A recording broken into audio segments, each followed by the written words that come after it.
The rain in the city didn't just fall, it felt like it was trying to wash the pavement away.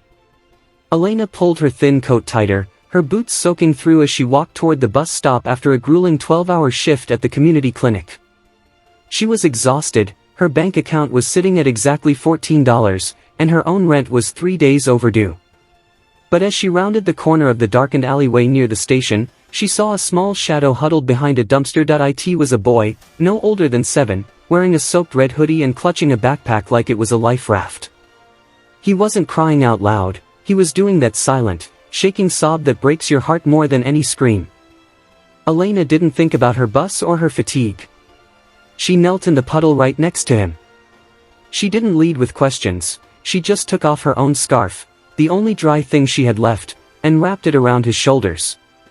"It's a bit cold for a campout, don't you think?" she whispered.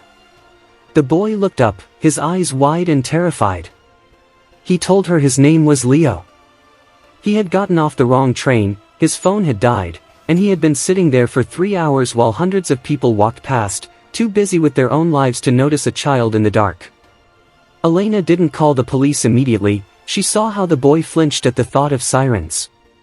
Instead, she took him to the 24-hour diner across the street, spent 10 of her last $14 on a hot grilled cheese and a large cocoa, and sat with him until his shivering stopped. As they talked, Elena realized Leo wasn't just lost geographically, he felt lost in life. He spoke about a father who was always on the screen, and a house that felt like a museum where he wasn't allowed to touch anything. Elena listened, truly listened, telling him stories of her own childhood, how she grew up with nothing but a mother who taught her that the stars look the same whether you're viewing them from a penthouse or a porch.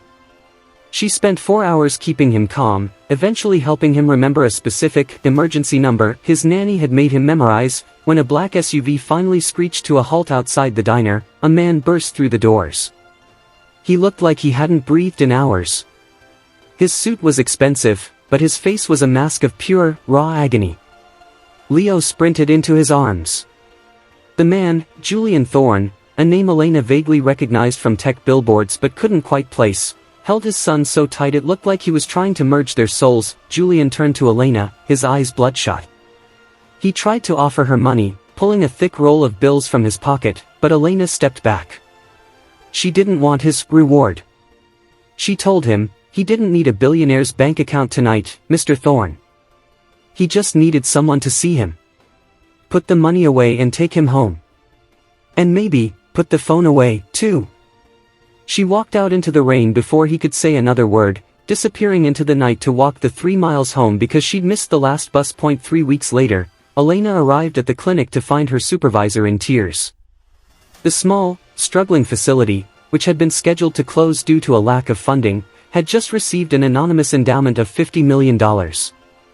There was a single condition attached. Elena was to be appointed as the director of community outreach with a salary that would ensure she never had to worry about rent again. Tucked into the official paperwork was a small, hand-drawn picture from Leo of a woman in a scarf, and a note from Julian. It read, "You told me he needed someone to see him. Because you saw him, I finally see him too. You saved my son, but you also saved a father. The world needs more people who don't look for a reward, which is exactly why you deserve one." Elena realized then that the smallest act of kindness isn't a drop in the ocean, it's the ripple that changes the tide for everyone.